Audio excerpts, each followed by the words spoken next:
Alright guys, today we are making baked mac and cheese. Never done this before, got this recipe online, and we're just going to try it out. Before we begin, make sure and like and subscribe our video and hit the notification bell so that you don't miss a thing on this channel. Let's get started. So, this is what the recipe calls for. Lots of cheese, alright? So, what we're going to do, I've already pre-cooked all of the pasta, and we're going to dump in a whole thing of cream cheese, but I'm going to kind of cut it up so that, because you need to get all this ingredients melted in here before you throw it on the grill, I'm assuming anyways. Okay, and then it calls for 2 cans condensed milk, evaporated milk? Yeah, evaporated milk. So this isn't your just Kraft mac and cheese. This is going to be a smoked goodness is what it is. Alright, I'm going to go ahead and add everything else, and then we'll get back to the cheese part of it here. You're going to need 3 tablespoons of butter.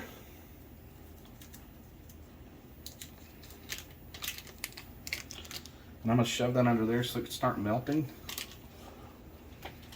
We're going to need 2 teaspoons of Dijon mustard. And I'm going to use a tablespoon because I love Dijon mustard. That I just kind of eye in there. Now, we're going to put the bacon last. We're going to put in some honey chipotle killer bee. And I'm actually going to, I'm going to show you, the other recipe that I seen online, I'm going to substitute. They say to use paprika, but this is what Big Daddy here is going to do. And don't tell my daughter because this is her seasoning. This has paprika already in it. Show what it is. I can't even pronounce that, but that girl puts this on. I've tasted it. It's a really good seasoning, and it has just a hint of lime in it. So, I'm kind of curious what it's going to do to this. I'm not going to go overboard with it because I don't want it to be too hot. Now we're going to put in our bacon bits. You can use real bacon if you want. Go sparingly with the bacon bits. And then we're going to cook it for a while, and we're going to put on Italian breadcrumbs. See, I mean, this pan is almost not big enough to handle all this.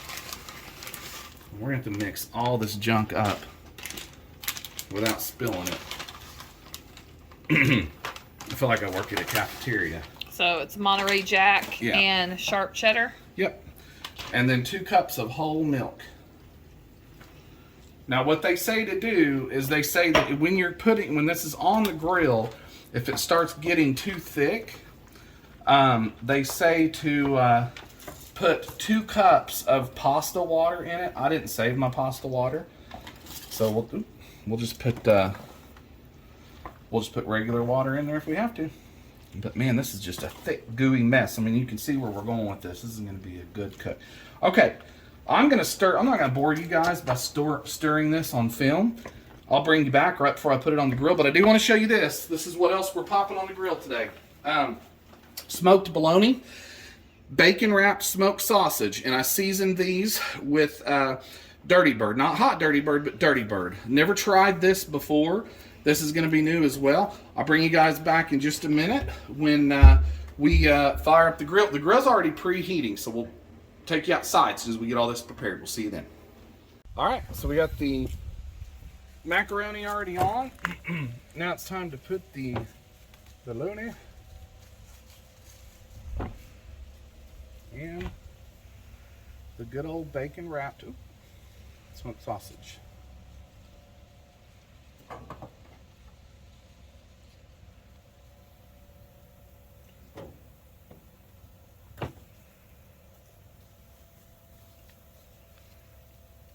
And then what we're going to do, guys, just so you know, whenever this is getting close to getting done, we're going to come out here and we are going to glaze them up in barbecue sauce.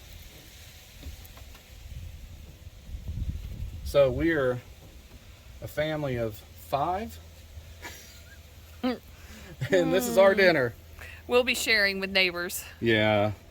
That's what we were saying. What are we going to do with all this food? All right, we're going to check on it. The noodles, the mac and cheese, that's probably going to take, I'm going to leave it on there hour and 15 minutes. Just depends when it starts getting kind of thick. That's when I'll pull it, but I'm going to wait until about 20 to 30 minutes away from it being done, and then I'm going to put on its breadcrumbs. But the meat is going to take a little bit to smoke, so we'll bring you back in a little bit. All right, guys, let's see what we got. I had to rearrange things in here just a little bit because there was no heat getting to the upper rack, but look at them bad boys. Those are turning out looking good. Bologna smoking nicely. I had to move those 2 to the top rack because, as you can see, they were getting done a little bit too quick. But the baked mac and cheese is going good.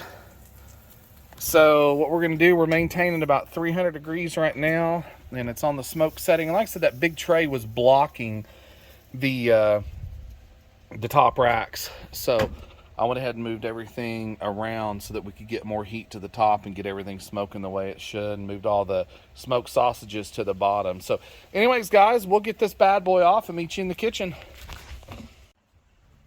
All right, so this is the last take we're going to take of the grill before we head inside. I just want to show you guys what's going on in here. As you can see, everything looks really good.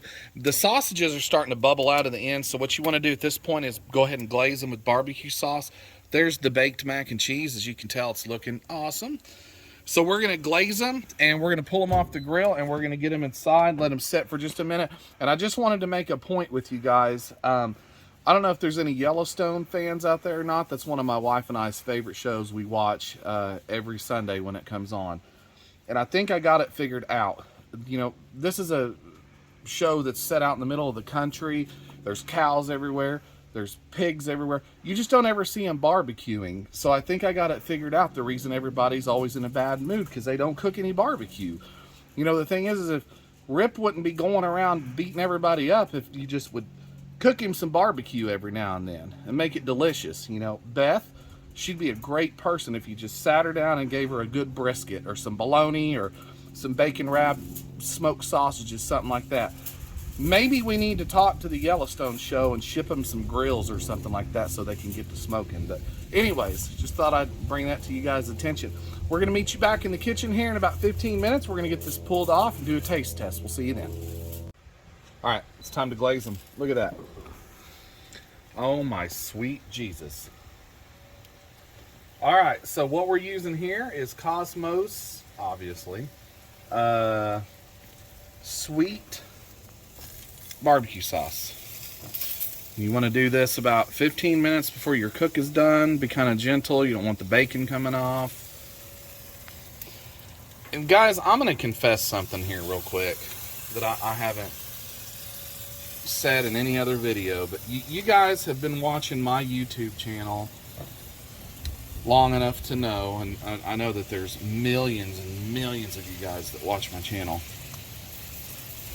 but that's sarcasm if you... Anyways, I have lots of smokers, and you guys have seen, I think, pretty much all of them. If you've watched my videos, you've seen my smokers. This Masterbuilt 1050, and I'm not going to sound like a Masterbuilt salesperson because I'm totally not. This is my favorite grill of all of them. I've got many grills, smokers. And this one here, it's my favorite. I fell in love with it when I bought it. It cooks meat evenly. The accessories that it comes with, I mean, just everything. It's just a good grill, just a really good smoker. So, just so y'all know, and like I said, I'm not a Masterbuilt spokesperson, but I just want to say this is hands down my favorite smoker. Just the consistency of it. This is the one smoker other than my Kamado that I would literally trust firing up at night and just leaving it and going to bed and smoking a brisket for me. Highly recommend this thing. So that's all I got to say about that. Next thing, we got them glazed. We're going to leave them on about 15 minutes, and then we're pulling them and going into the kitchen for a taste test. We will see you there. All right, and as always, we're going to do a little bit of a taste test here. These are the bacon wrapped smoked sausages. I mean, this looks like state fair food, for real. It's kind of hot, so I may make a funny face. Oh, my God. Yeah, that's like being at the state fair. Okay, I wanted to show you guys just real quick the picture of the mac and cheese. Amy and I already tasted it. Amy, what'd you think? It was so good. That is the way it's supposed to look when it's done. And obviously this is enough to feed an entire elementary school for lunch. But you know what? We'll have plenty of leftovers. We got friends we can give this to. It's going to be it's not going to go to waste. So yeah, turned out good. So guys, do me a favor, leave us some comments. Tell us what you like to cook. Do you cook baked or smoked mac and cheese? How did it turn out? Did you nail it on your first try? I mean, you know, and then obviously you've seen the smoked sausages and the bologna. This is like state fair food, and that's kind of what I was going for in this video. This would be a great cook to do for your friends and family, like Super Bowl's coming up. You know, this isn't really a holiday food. I guess you could make it a holiday food, but it's more for like Super Bowl, you know, stuff like that. So leave us some comments, hit the bell, subscribe to our channel. Help me grow my channel so I can give you guys some better cooks, some bigger cooks, you know, and keep you posted on what we're doing here. But other than that, you guys have a Merry Christmas, and we'll see you next time. We'll be cooking a 20-pound Wagyu beef Snake River Farms brisket. We'll see you then.